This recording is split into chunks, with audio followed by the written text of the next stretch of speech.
तर सर्वच्या सर्व जागा जिंकल्यानंतर महायुतीच्या नेत्यांनी नेमकी काय प्रतिक्रिया दिली आहे पाहूयात। ज्यांनी इतर आमदारांनी देखील आम्हाला मदत केली त्यांचेही मनापासून अभिनंदन करतो। महायुती 9च्या 9 जागा जिंकलेली आहे। एक चांगली सुरुवात आज झालेली आहे। मी सभागृहात देखील त्याचा उल्लेख केला की हे तर आज विजयाची लोकसभेच्या नंतर जे काही फेक नरेटिव्ह पसरवून लोकसभेमध्ये जे लोकांना फसवून मतं घेतली होती ते जी काही सूज आली होती ती सूज आता उतरू लागलेली आहे आणि आता हा विजय जो आहे महायुतीचा 9 लोकांचा हा विजय त्याचं एक ट्रेलर आहे मी म्हणेन आणि एक सुरुवात चांगली झाली आहे। येणाऱ्या विधानसभेच्या निवडणुकीमध्ये या महाराष्ट्रातली जनता आम्हाला मदत करेल।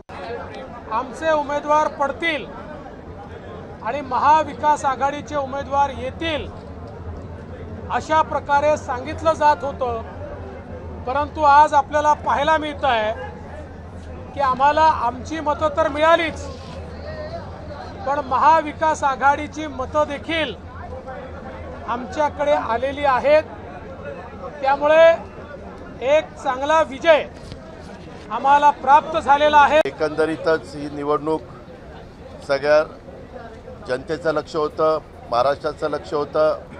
वेगवेगळ्या प्रकारच्या बातम्या सातत्याने पसरवल्या जात होत्या, पण मला एका गोष्टीचं समाधान आहे की आमच्याकडे पण मतं तशी 42च होती, परंतु त्याच्यापेक्षा अधिक मतं मतदारांनी आमदार महोदयांनी शिवाजीराव गर्जे आणि राजेश विटेकरांना दिली।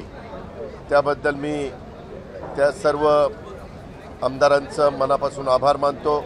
मला लोकसभेचा माझा पराभव वाटत नाही। ज्या पद्धतीने आम्ही लढलो आणि जेवढी मतं घेतली, देशातील काही 10-5 लोकांमध्ये सर्वात जास्त मतं आम्ही घेतली आणि या लढाईने एक राज्यामध्ये वातावरण लढाईचं कार्यकर्त्यांमध्ये जोश भरण्यासाठी पक्षाने मला आता ही जी संधी दिली, हा सन्मान दिला, त्याचा पूर्ण उपयोग हे विधानसभेच्या निवडणुकीत आम्ही करू आणि ताकदीने पक्षाला आता ही झाकीच आहे, अजून विधानसभा बाकी आहे असं म्हणायला हरकत नाही। अर्थात विजय असतो त्याचा आनंद वेगळा असतो आणि आज या ठिकाणी माझे मुख्य नेते आदरणीय एकनाथ शिंदे साहेबांनी माझ्यावरती परत एकदा विश्वास ठेवला, मला उमेदवारी दिली आणि माझ्या सगळ्या आमदार बांधवांनी सुद्धा मतदान केलं आणि मी या ठिकाणी विजयी झाली। मी नाही झाली तर आमचे सर्वच्या सर्व उमेदवार झालेले आहेत। विधानसभेतील आमचे सर्व विधानसभा सदस्य यांचे मनापासून या ठिकाणी आभार व्यक्त करतो।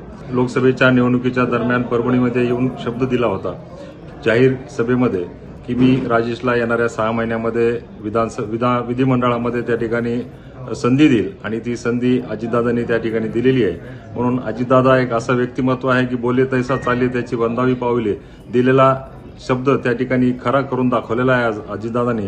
त्याबद्दल मी माझ्या सर्व सहकार्याच्या वतीनं अजितदादांचे मनापासून या ठिकाणी आभार व्यक्त।